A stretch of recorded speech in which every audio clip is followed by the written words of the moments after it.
सर्वांना विनंती आहे, दोन्ही हात उंच करून आपण सर्वांनी घोषणा द्यायच्या आहेत. बोला भारत माता की, भारत माता की, वंदे वंदे. आज आपण सर्वजण एका विशिष्ट अशा कार्यक्रमाच्या निमित्ताने या ठिकाणी एकत्र जमलो. खरं तर आज दादांचा 74वा वाढदिवस आणि या वाढदिवसाच्या निमित्ताने दादा तुम्हाला खूप खूप शुभेच्छा. दादांबद्दल या वाढदिवसाच्या निमित्ताने काय बोलावं. खरं तर माझ्यासारख्या छोट्याशा कार्यकर्त्यांनी दादांकडून भरपूर काही जे राजकारणामधले धडे घेतले पाहिजे ते सर्व धडे मला जर कोणी विचारलं की तुला राजकारणामधले असे धडे काही हे कोणी शिकवले, तर मी असं नेहमीच सांगतो, दादांच्या नेतृत्वामध्ये भारतीय जनता पार्टी कोकणामध्ये ही जी वाढत चालली आहे ती फक्त ना फक्त दादांमुळेच वाढली आहे हे मी नेहमीच सांगत राहतो. त्याचं कारणच एक आहे, तळागाळातील असणारा प्रत्येक कार्यकर्ता आणि कार्यकर्त्याला बळ देण्याचं काम हे दादांनी नेहमी केलं आणि त्यामुळे कोकणामध्ये आज ज्या ताकदीने भारतीय जनता पार्टी वाढत चालली ही खरं तर दादांनी प्रवेश केल्यानंतर सातत्याने त्यामध्ये वाढ होणं हे होत राहिलं.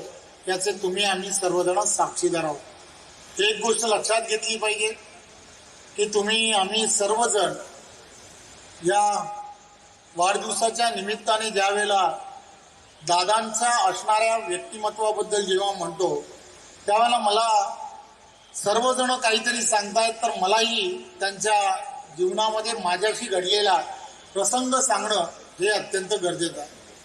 मला आठवतं 2009ला मी ज्यावेळेला पहिल्यांदा विधानसभेमध्ये ज्यावेळेला गेलो त्यावेळेला त्या ठिकाणी दादांची आणि माझी भेट झाली आणि दादांनी मला सांगितलं की रवी, या पक्षामध्ये तुला नेतृत्व करतोय, लोकप्रतिनिधी म्हणून संधी मिळाली आहे.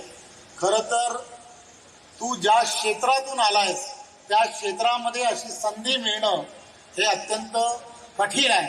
त्यामुळे अतिशय प्रामाणिकपणे या संपूर्ण भागामध्ये जे तुला करता येऊ शकतं ते करण्याचा प्रयत्न कर. एक तुम्हाला प्रसंगही आठवतो, विधानसभेमधील असणाऱ्या सर्व लोकप्रतिनिधींबद्दल आणि लोकप्रतिनिधींचा मान हा राखला गेला पाहिजे हे ताकदीने सांगण्याचं काम जर कोणी केलं असेल तर ते त्यावेळेला विधानसभेमध्ये मला आठवतं की दादांचा थोडासा हाताला मार लागला होता आणि मार लागलेला असताना दादा सभागृहामध्ये त्याही परिस्थितीमध्ये आले आणि एका न्यूज चॅनलमध्ये आमदार आणि आमदारांबद्दल काही ना काहीतरी चुकीच्या पद्धतीचं वक्तव्य निखिलजी वाघे साहेबांनी केलं होतं आणि त्यावेळेला दादांनी सभागृहामध्ये ज्या ताकदीने असं ते म्हणाले की तुम्ही आम्हाला सांगण्याची गरज नाही, या सभागृहामध्ये जो व्यक्ती या ठिकाणी येतो तो प्रत्येक 5 वर्षानंतर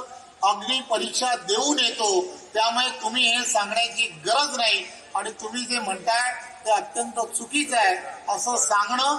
आणि मला आठवतं की सभागृहामध्ये असणारे सर्व पक्षातील असणाऱ्या सर्व आमदार हे त्यावेळेला दादांच्या पाठीशी खंबीरपणे उभे राहिले.